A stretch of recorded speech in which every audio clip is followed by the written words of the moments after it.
Wave types and properties. A wave transmits the energy of a disturbance without transferring the matter. So the energy moves, but the matter does not. The material that the wave is traveling through does not move. The medium is the material through which the disturbance travels. So it could be water, it could be air, it could be steel. So the medium is just the material that the disturbance or the wave travels through. A pulse wave happens as a single non-repeating disturbance. Imagine dropping a pebble in a pool of water and watching the waves move away from where the pebble was dropped. A continuous wave is a regularly repeating sequence of wave pulses. So if you are moving your hand up and down and creating a wave on a string, you're getting and seeing a regularly repeating sequence of wave pulses. In a transverse wave, the displacement of the medium is perpendicular to the direction of the wave motion. So in this picture of the transverse wave, the motion is in this direction. The displacement is up and down. So if you're moving your hand up and down, wiggling the rope, the motion of the displacement is going to be perpendicular to the direction of the wave motion. In a longitudinal wave, this is an example of a longitudinal wave, the displacement is parallel to the direction of the wave motion. So as in a slinky, where you have compressions, which are the squished together parts, and the rarefaction, which is the spread out part. So this is the rarefaction, this part here is the compression. So rarefaction and compression. There's a difference between a mechanical wave and an electromagnetic wave. A mechanical wave has to have a medium in which to travel. So it has to either have air or water or metal. It has to have some kind of a medium. Water waves and sound waves are examples of types of waves that are mechanical and must have a medium.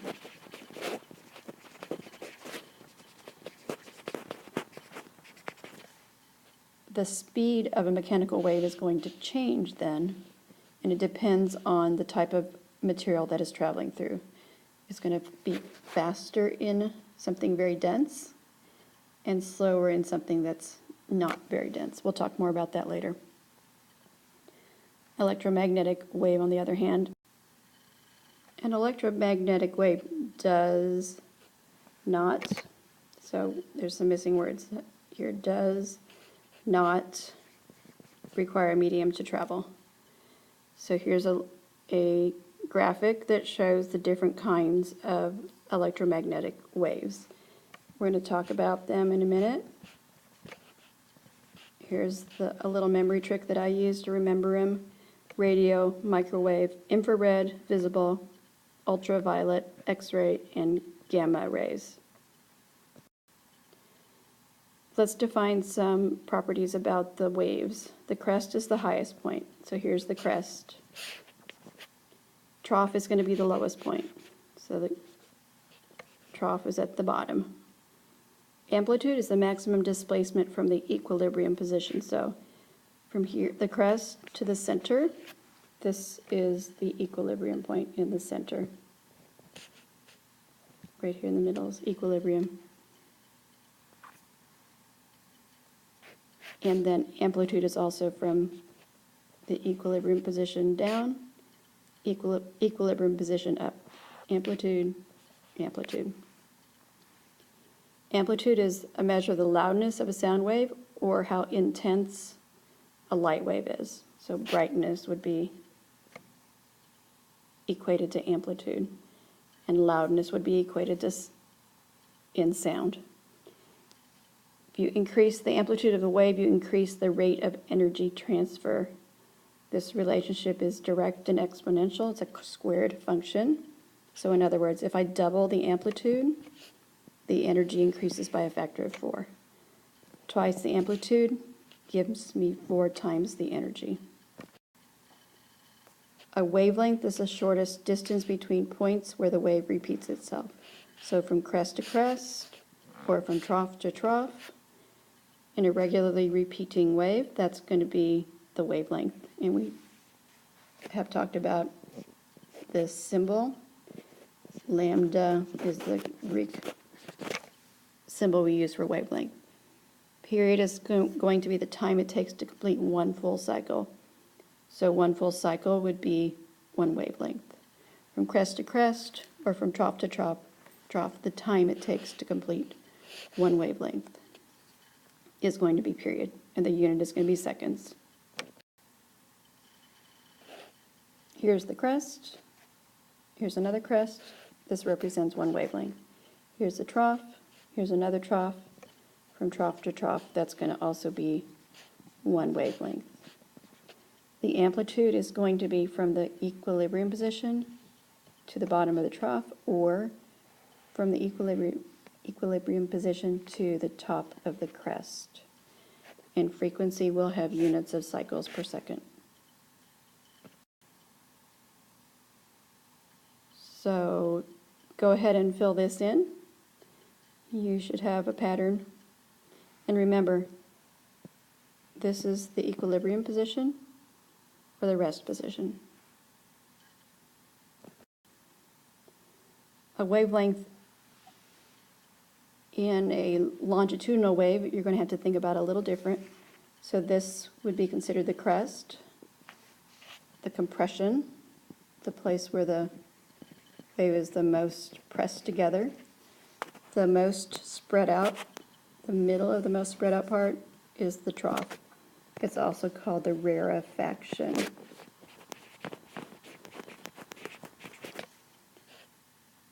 Here's the trough, here's the crest. One wavelength is going to be from one trough to the next trough. So this would be one lambda. Crest here and crest here for the longitudinal wave. That's going to be one lambda as well.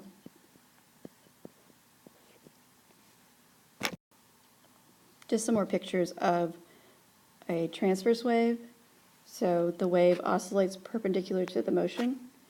Electromagnetic wave is a transverse wave.